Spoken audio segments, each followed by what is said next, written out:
TBS의 직원들은 어떻게 생활하고 있습니까? 지난해 8월 이후에 전 직원이 임금을 받지 못하고 있죠. 네, 그렇습니다. 저희가 173명이 지금 하고 있는데 마지막 월급 받는 거는 작년 8월입니다. 그럼 생활을 어떻게 합니까? 사실 거의 저희는 빚쟁이라고 보시면 됩니다. 네, 직원들은 모두 한 가정의 가장이고 아내이고 남편이고 엄마 아빠 아닙니까? 그럼 생활비를 어떻게 충당합니까? 사실 택배나 아니면 편의점, 카페 알바를 하면서 버티고 있는 사람들도 있고요. 아예 고향집으로 들어간 사람도 있습니다. 지금 상황에서는 정성화 방안이 나오지가 않고 있는데 그럼에도 불구하고 TBS 라디오 제작본부 이번 주부터 라디오, TV, 유튜브 동시 송출로 수요일, 금요일에 방송을 준비하고 있더라고요. 네, 맞습니다. 네, 어떻게 지금 자구 노력을 하고 있습니까? 저희가 제작비가 전혀 없습니다. 그래서 노 개런티로 TBS 출연진들이 TBS가 정상화될 때까지 자발적으로 무료로 진행하겠다고 해서, 그리고 퇴직자들이 돈을 받지 않고 최선의 금액으로 제작을 하려고 하고 있습니다. 네. 내부 직원들도 물론 당연히. 힘겹게 하루하루를 1년 이상 버티고 있고 그럼에도 불구하고 정상화를 위해서 네. 돈을 안 받고 지금 무임금으로 일을 하고 있다는 말씀이시군요. 김병민 정무부 시장님, 민영화를 추진하려고 했던 거 TBS 이 사실은 맞습니까? 오세훈 서울시장이? 서울시장이 민영화를 추진한 적 없습니다. 네, 지난해 6월 12일 서울시의회에서 오세훈 서울시장은 이미 용역사를 선정해 민영화 절차가 진행되고 있다, 잘 되길 바란다는 취지로 얘기를 했고요. 그 한 달 전인 지난해 5월 22대 총선이 끝나고 나서 오세훈 시장과 서울 지역의 민주당 국회의원 당선인들이 오세훈 시장의 그 관저에 가서 이야기를 할 때 오세훈 시장은 분명히 민영화에 대한 의지, 민영화라고 하는 단어를 말을 했습니다. 자, 김영관 직무대리님, 지역 공영방송인 TBS가 민영화 가능합니까? 현재 방송법 체제 아래서? 지금 TBS는 기본적으로 그 공익 재단 형태로 되어 있습니다. 그래서 네. 사실은 재단이기 때문에 이 민영화는 불가능하죠. 민영화라는 표현은 적절하지 불가능합니다. 않습니다. 예. 그런데 마치 김병민 부시장은 오세훈 시장이 TBS의 피해를 줄이기 위해서 어떻게든지 민영화를 추진했다라고 하는 식으로 말씀을 했습니다. 잠깐만 기다리시고 송지연 방금 제 답변이 됐습니다. 아니라고 답변을 드렸는데 거꾸로 말씀해 주신 것 같습니다. 뭐라고요? 아까 네, 국민의힘 의원이 질문을 했을 때 민영화와 관련해 가지고 질의가 나왔었고 그때 네. 김병민 부시장이 TBS에 도움을 주기 위해서 그런 식으로 오세훈 서울시장이 노력을 했다라고 하면서 민영화에 대해서 답변을 하셨어요. 네, 됐습니다. 자, 송지연 지부장님. 지금 TBS의 직원들은 어떻게 생활하고 있습니까? 지난해 8월 이후에 전 직원이 임금을 받지 못하고 있죠. 네, 그렇습니다. 저희가 173명이 지금 하고 있는데 마지막 월급 받은 거는 작년 8월입니다. 그럼 생활을 어떻게 합니까? 사실 거의 저희는 빚쟁이라고 보시면 됩니다. 네, 직원들은 모두 한 가정의 가장이고 아내이고 남편이고 엄마 아빠 아닙니까? 그럼 생활비를 어떻게 충당합니까? 사실 방송임에도 불구하고 택배나 아니면 편의점, 카페 알바를 하면서 버티고 있는 사람들도 있고요. 그리고 지금 아예 고향집으로 들어간 사람도 있습니다.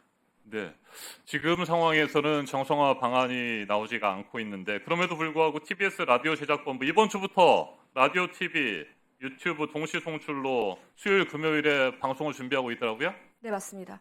네, 어떻게 저희가- 지금 자구 노력을 하고 있습니까?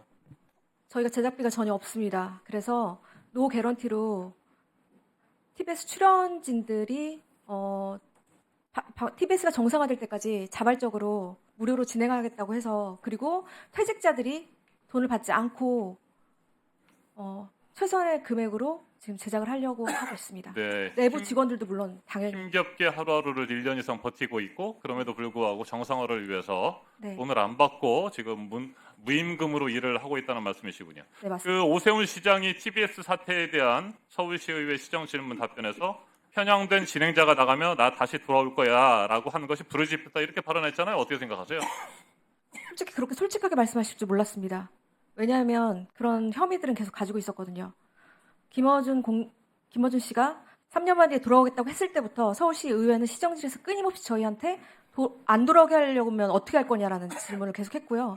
저희 정택 대표, 오세훈 서울시장이 임명한 정택 대표는 그거에 대한 답변을 하기 위해서 이상한 제도들을 많이 만들었습니다. 일단 시사 기능을 폐지했고요. 그다음에 출연자 심사 제도라는 것을 도입해서 신장식과 김어준 씨를 저희 연구 정지를 시켰습니다. 네, 그러니까 김어준 씨가 다시 돌아오는 것을 막기 위해서 돌아오는 네. 것이 두려워서 그랬을까요? 알겠습니다. 김병민 부시장 다시 앞으로 나와 주십시오. 김어준 씨가 다시 돌아오겠다, I'll be back, 뭐 이런 식의 얘기를 했다라고 했고 그것이 단초가 됐다, 뭐 이런 식의 발언을 오세훈 시장이 했어요. 자, 김어준 씨가 돌아올 가능성이 있거나 돌아왔습니까 현재? 돌아오지 않았죠. 돌아오지 않았죠? 김어준 자, 씨가 그런데 돌아오게 됐어요. 짧게 답하시고요. 자, 한 회사에서 열심히 일을 하는 사람이 있는데 그 일과 관련해서 논란이 있어요. 그 논란이 있다는 이유로 그 회사의 문을 닫아가지고 수백 명의 직원이 길거리로 나앉게 하는 것이 옳은 일입니까? 원인이 다양한 원인을 말씀드렸는데요. 왜 이런 일들이 촉발됐는지를 다시금 말씀드리지 않을 수가 없습니다. 그러니까 이유가 있으면 한 100여 명의 직원들은 그냥 잘라버리고 문을 닫게 하는 것이 옳은 일입니까? 자, 됐고요. 해결책을 찾기 위한 시간들이 필요했을 겁니다. 지금 출연기관을 재지정하는데 오래 시간이 걸린다고 했죠? 얼마나 걸릴까요? 과거에 처음 민간 출연기관으로 되는데 한 4년 정도의 시간이 걸렸고요. 하지만 이번에 만약 다시 추진하게 된다면 그보다는 시간이 짧겠죠. 바로 그러면 그렇습니다. 수년이 걸릴 수도 있는 겁니다. 그만큼 그 결정이 잘못됐을 수도 있고 잘못됐다는 결론이 날 경우에 그것을 되돌리려면 너무나 힘이 들고 많은 사람들이 피해를 입는 겁니다. 그래서 오세훈 시장과 서울시는 더욱 신중에 신중을 기했어야 합니다. 김병민 정무부 시장도 오세훈 시장의 대변만 할 것이 아니라 그 부시장이라는 자리가 굉장히 책임감 있는 자리입니다. 네? 적극적으로 정상화를 위한 대응책을 마련을 해야 된다고 봅니다. 더구나 행정안전부 장관이 운영상에 문제가 있고 또 그리고 그 결정이 잘못됐다라고 하는 걸 인정했기 때문에 거기에 대한 대책을 마련할 것으로 보이고요. 서울시도 대책을 세우시기 바랍니다. 이상입니다. 영상을 시청해 주셔서 고맙습니다.